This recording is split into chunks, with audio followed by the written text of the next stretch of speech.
नमस्कार, आप सभी का स्वागत है हमारे खास कार्यक्रम संजीवनी में। आपके साथ मैं हूं सोनाली शर्मा।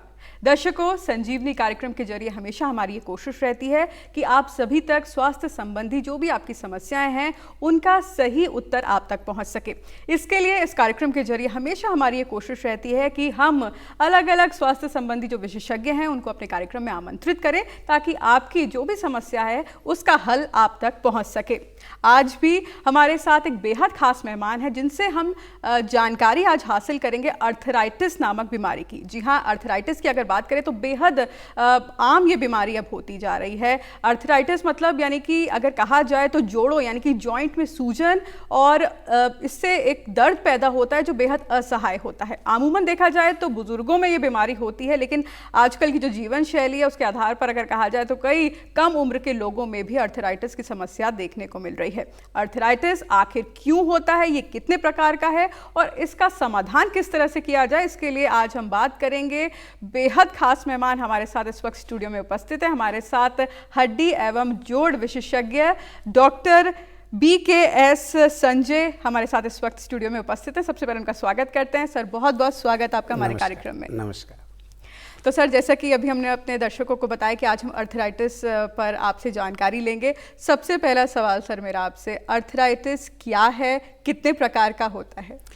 देखिए, आपने बिल्कुल सही सवाल जो आपने पहले कहा है कि आजकल पहले तो ये बीमारी बूढ़ों में होती थी, लेकिन आज जीवन शैली की वजह से दूसरे लोगों में और जवान लोगों में भी हो रही है। आपने पूछा कि किस तरह की होती है। देखिए, जैसे आर्थराइटिस कहें या गठिया कहें, अपनी भाषा में गठिया मतलब गांठों, और गांठों का मतलब है जोड़। जिस जोड़ में दर्द हो उसको हम गठिया कहते हैं। इंग्लिश में कहें उसको हम आर्थराइटिस कहते हैं। और दूसरा आपने एक सवाल पूछा कि गठिया कितने तरह की होती है, आर्थराइटिस कितने तरह की होती है। तो आम आदमी हर जॉइंट के पेन को या जोड़ के दर्द को गठिया समझता है या आर्थराइटिस समझता है।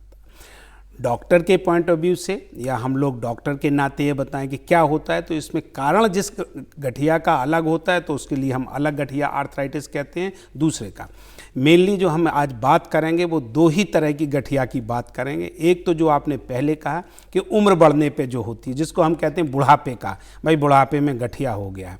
बुढ़ापे का गठिया का मतलब है एज रिलेटेड आर्थराइटिस। जैसे जैसे आपकी उम्र बढ़ती है आपको आर्थराइटिस। यदि हम आपको बिल्कुल निश्चित है कि आपने भी सुना भी होगा और हो सकता पढ़ा भी हो कि जैसे जब जन्म होता है तो आदमी में वृद्धि होती है, और वृद्धि होती है तो उसके साथ बीमारी होती है, और बीमारी के साथ बुढ़ापा भी आता है, और बुढ़ापे के साथ मौत भी होती है। तो ये ज़िंदगी के सब स्टेजेस हैं और गठिया कोई ऐसी नहीं है। बहुत से लोग पूछते डॉक्टर साहब हम ही को हो गई है, तो हम कईयों से ये कहते हैं कि आप ये बताइए कि आपकी क्या मम्मी भी पापा भी बूढ़े हुए थे कि नहीं? हाँ हुए, तो वो भी। तो क्या आपने देखा नहीं कि वो कैसे चलते थे? हाँ, लंगड़ा के तो वो भी चलते थे। तो ये कोई ऐसी बीमारी नहीं है कि वो आपको हो गई। आप ये समझ लिए जो यहाँ पैदा हुआ सबको गठिया की बीमारी होनी। बिल्कुल। तो डॉक्टर साहब, मुख्य कारण इसके पीछे क्या माने? उम्र आपने बोला, लेकिन क्या खान पान भी उस चीज को प्रभावित करता है? बिल्कुल, आपने सही कहा है। यदि आपको इसको बहुत साधारण शब्दों में बात करें तो ये है कि जब किसी चीज़ को घिसना होता है तो उस पर आप जितना ज़्यादा वजन लगाते तभी वो चीज़ घिसती है। आपने जिन्होंने मसाला पीसा होगा, हम दर्शकों से कहेंगे, और दादी होंगी, नानी होंगी, उन्होंने ज़रूर पीसा हो। जितना जोर लगाते हैं उतना ही मसाला पिसता है। तो इसलिए जितना जोड़ों पे जोड़ लगता है उतने ही जोड़ जल्दी घिसते हैं। अब आपने दूसरी बात कही कि जीवन शैली की बात है। उसमें आप ये देखिए कि जो जोड़ 50 किलो के लिए बना है और उसका वजन यदि 150 किलो होगा तो आप अंदाज लगाइए वो पहले घिसेगा, 50 किलो वाले का पहले घिसेगा या 150 किलो वाले का पहले घिसेगा? तो 150 किलो वाले का तो पहले घिसना ही है। और जिसने वजन अपना 30 की उम्र में, आप सोचिए कि जो वजन उसका 50 होना चाहिए, उन लड़कियों ने 80 कर लिया, तो आज नहीं उनको हो सकता। लेकिन हाँ, उनका बुढ़ापा जो 60 साल में आना चाहिए, उनका मैं निश्चित तौर से कह सकता हूँ कि उन लोगों का तो पहले आ ही जाएगा। तो एक वजन का जो है जीवन शैली में वो बहुत बड़ा रोल है। दूसरी, इसी के संदर्भ में हम बात कहें वजन बढ़ता कैसे है, तो वजन के दो ही बढ़ने के कारण हैं। जब हम ज़रूरत से ज़्यादा खाना खाएंगे तब हमारा बढ़ेगा, और ज़रूरत के हिसाब से हम काम नहीं करेंगे तब हम, क्योंकि हम जितना खाएं उतना खर्च करें तो हमारा कोई नहीं होगा। और यदि हमें काम कम है, खा ज़्यादा रहे हैं, तो वजन बढ़ना है और आपको आर्थराइटिस बढ़ना है। दूसरी आपने कहा जीवन शैली में। अब आज की जीवन शैली में आप देखें जो बहुत मामूली सी बातें हैं, दो चीज़ें हैं। आज हमारा देश है डायबिटीज़ के लिए कैपिटल ऑफ डायबिटीज़ कहा जा सकता है। दिल्ली जैसे बड़े शहरों के लिए तो ये है। डायबिटीज़ के भी यही है, जिसको डायबिटीज़ होगी उसका वजन बढ़ना ही है। डायबिटीज़ के बारे में खास बात बताऊं क्या होती है, क्यों डायबिटीज़ में वजन बढ़ता है। जो हम खाते हैं वो ग्लूकोज हमारा इस्तेमाल नहीं होता शरीर में, बल्कि वो ग्लूकोज फैट में बदल के डिपॉजिट हो जाता। तो आप ये सोचिए कि आपने जो पैसा कमाया उसको खर्च नहीं किया बल्कि कहीं जमा कर दिया, तो वो तो बढ़ना ही है। आप 100 रुपये के हिसाब से बढ़ा दिए तो महीने में बढ़ेगा, हज़ार के हिसाब से बढ़ा दिए तो बढ़ना है तो बढ़ना। तो डायबिटीज़ के लोगों का वजन बढ़ जाता, और जब वजन बढ़ जाता तो एक्टिविटी कम हो जाती है। तो ये सब एक दूसरे से एक चक्कर सा है। जब आपका वजन बढ़ जाएगा, आप चलोगे फिरोगे नहीं तो और वजन बढ़ना है। और जिनका वजन बड़ा भी है, यदि वो चलते फिरते हैं तो उनका वजन भी घट जाता है। यही वजन आपके जोड़ों पे जाता है जो आपको आर्थराइटिस पैदा करता है, वो भी उम्र से पहले। जी, तो जीवन शैली, खराब जीवन शैली कहीं ना कहीं इसका एक रीज़न हो सकता है। मैं आपको कहूँ कहीं ना कहीं नहीं है, आप इसको निश्चित तौर पे कहिए। जो लोग सुन रहे हैं, हमारी जीवन शैली के बदलाव के ही हमारे में ये समस्याएं आ रही हैं। जैसा मैंने पहले कहा है, बुढ़ापा सबको आना है, लेकिन आप ये सोचिए कि बुढ़ापे के बाद जो आर्थराइटिस आनी है वो सबको उस समय नहीं आ जाती। 80 साल में आर्थराइटिस होना बिल्कुल है, लेकिन जब 40 साल में हो जाती, 35 साल में हो जाती, वो दुख वाली बात है। 80 साल में तो सबको बुढ़ापा आना है, सबको आर्थराइटिस होनी, तो उस समय करना क्या है? आपको घर में बैठना है, घर से आपको टट्टी पेशाब करने, कौन सा आपको बाजार जाना है, कौन सा आपको खेत खलिहान जाना है, कौन से आपको दफ्तर जाना। लेकिन दफ्तर जाने के समय, खेत खलिहान करने के समय, घर का चौका बासन करने के समय जब आप नहीं कर पाती तो ये दुखदायक हो जाता है। बिल्कुल। डॉक्टर साहब, जीवन शैली की हमने बात करी, क्या कमज़ोर मांसपेशियां या चोट लगना ये भी क्या वजह होते हैं आगे चलकर आर्थराइटिस? बिल्कुल आपने सही कहा है, दोनों ही बातों का इसका है। देखिए, जिन लोगों की मसल्स वीक होंगी, यदि मसल्स वीक होंगी तो जोड़ अपने आप टेढ़े होने लगते हैं। उसका हम साधारण सा आपको तरीका देखते हैं।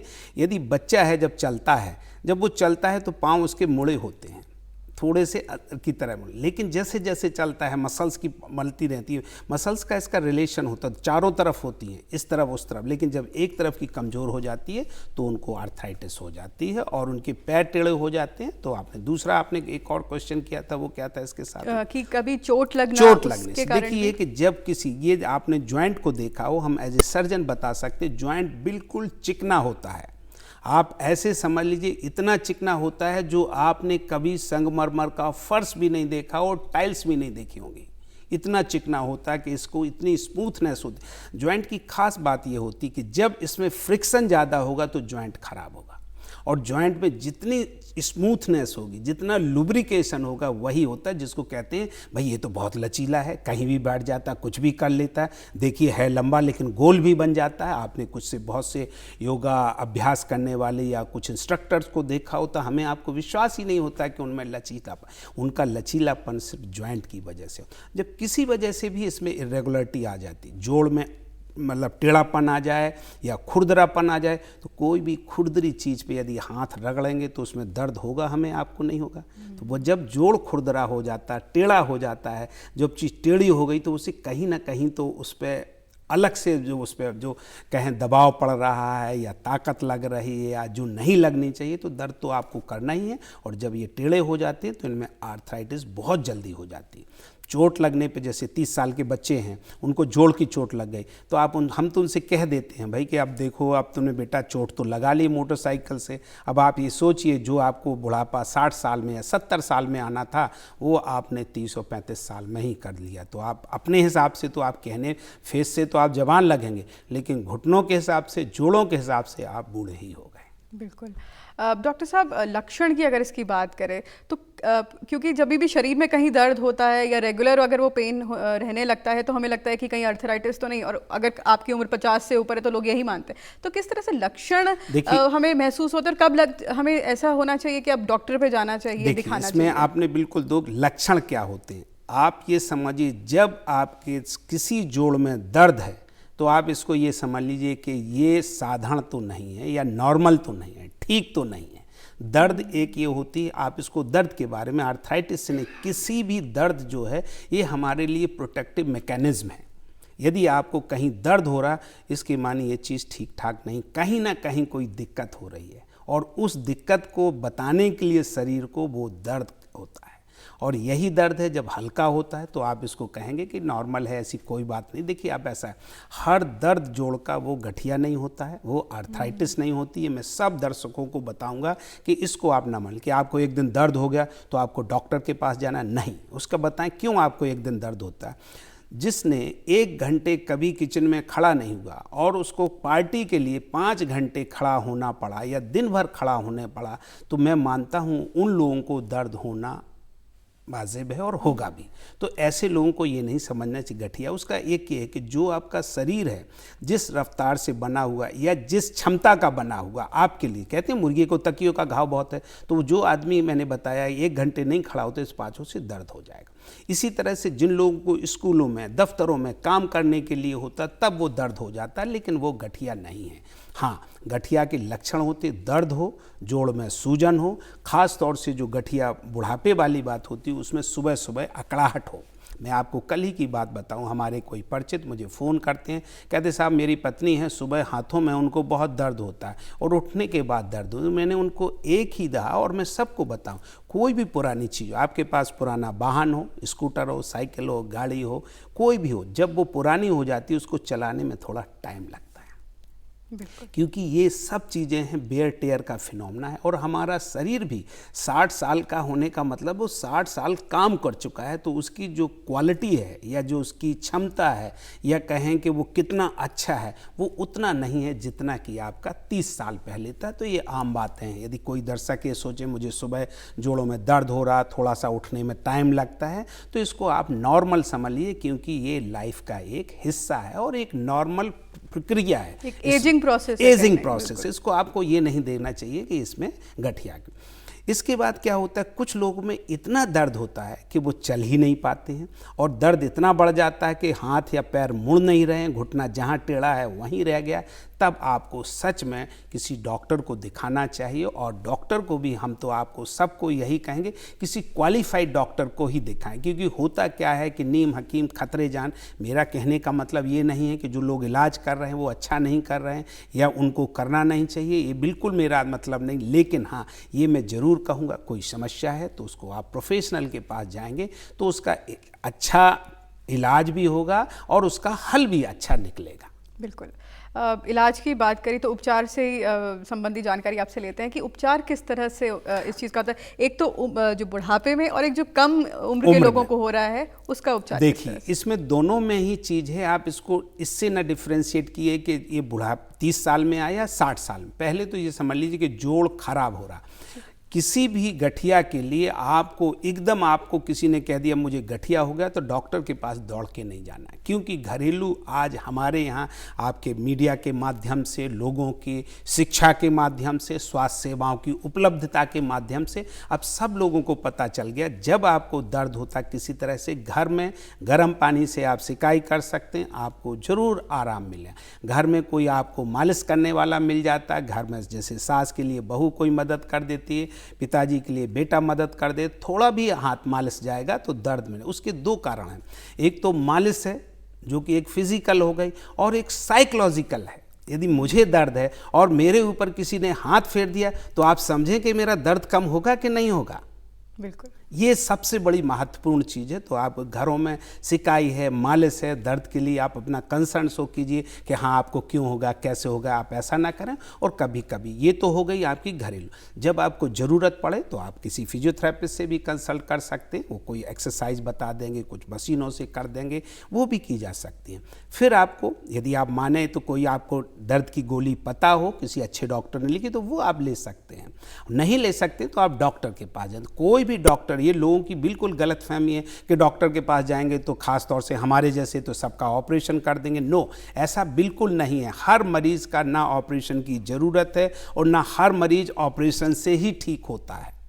ऐसा नहीं है। और आपकी ये हो कि हम डॉक्टर के पास जाएंगे, वो इलाज बताएं, ऑपरेशन बताएंगे तो हमें ऑपरेशन करेंगे और डॉक्टर कोई ज़बरदस्ती ऑपरेशन करता है, ऐसा बिल्कुल कहीं भी संभव नहीं है। ऑपरेशन तो बिल्कुल कहीं भी ज़बरदस्त, हाँ ये है दर्द की गोली बता देंगे, आपको कुछ समझा बुझा देंगे। जो मैंने पहले कहा, वजन एक सबसे बड़ा फैक्टर है कि इसके दर्द को कम करने का, उसका हम फिर आपको देते हैं। यदि हमारी छोटे से वाहन पे जिसमें 50 किलो की गुंजाइश हो और उस साइकिल पे हम 100 किलो रख लेंगे तो उसके टायर तो फट भी सकते हैं, प्रॉब्लम हो सकती है। तो पहला हर आदमी को अपना वजन कम करना। वजन कम करने के 2 ही तरीके हैं, खाना कम खाएं, काम ज़्यादा करें और चलें फिरें ज़्यादा, बिना बात के भी चलें फिरें। क्यों? क्योंकि जो आपने डिपॉजिट कर रखा है पेट में वो आपका बर्न होगा और आपका वजन कम होगा, यानी कि एक्टिव रहें ज़्यादा। बिल्कुल जी। दूसरी आपने कहा कि भाई ऑपरेशन की बातें, यस, जब जोड़ इतने ख़राब हो जाते हैं, आप इसको साधारण तौर पे, यदि आप घर में मिक्सी चला रहे हैं, आप घर में साइकिल है, आपकी स्कूटर है, कोई मशीन है, यदि वो ख़राब हो जाएगी तो क्या आप उसको रिपेयर नहीं करवाते हैं?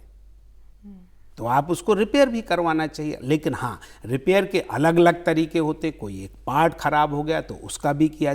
कई बार एक साइकिल का बोल्ट ही ख़राब हो गया, किसी मशीन का टेढ़ापन आ गया तो उसको सीधा किया जा सकता है। जब वो सीधा होगा आप सीधे चलने लगेंगे। हाँ, जब बिल्कुल ख़राब हो जाता है तो जोड़ों को बदला भी जाता है, और जोड़ों का बदलना इतना ख़राब नहीं है जैसा लोगों के दिमाग में, भाई जोड़ बदल गए। हमारे से बहुत से लोग कहते हैं, अरे साहब जब से पहले तो चल भी रहे थे, जोड़ बदल दिए तो अब हम तो बिल्कुल अपाहिज हो गए। ऐसा नहीं है। उसका कारण क्या ही होता है कि जोड़ फेल होने का एक ही कारण है कि यदि वो प्रॉपरली अलाइन नहीं हुआ, वहाँ हो सकता है डॉक्टर की गलती रही हो, या फिर जो डॉक्टर ने हिदायत दी उसको आपने नहीं माना, तब हो सकता है। क्योंकि लोगों को क्या होता, मैं तो देखता रहता हूँ, मेरा व्यक्तिगत अनुभव है कि जब लोगों के हम जोड़ बदल देते हैं तो जो लोग सालों साल घर में बैठे रहते हैं, घर से बाहर नहीं जाते हैं, तो वो बहुत इंथुजियास्ट हो जाते हैं और अब वो ये भी करने लगते हैं, वो भी करने लगते, तब ये समस्याएं होती हैं।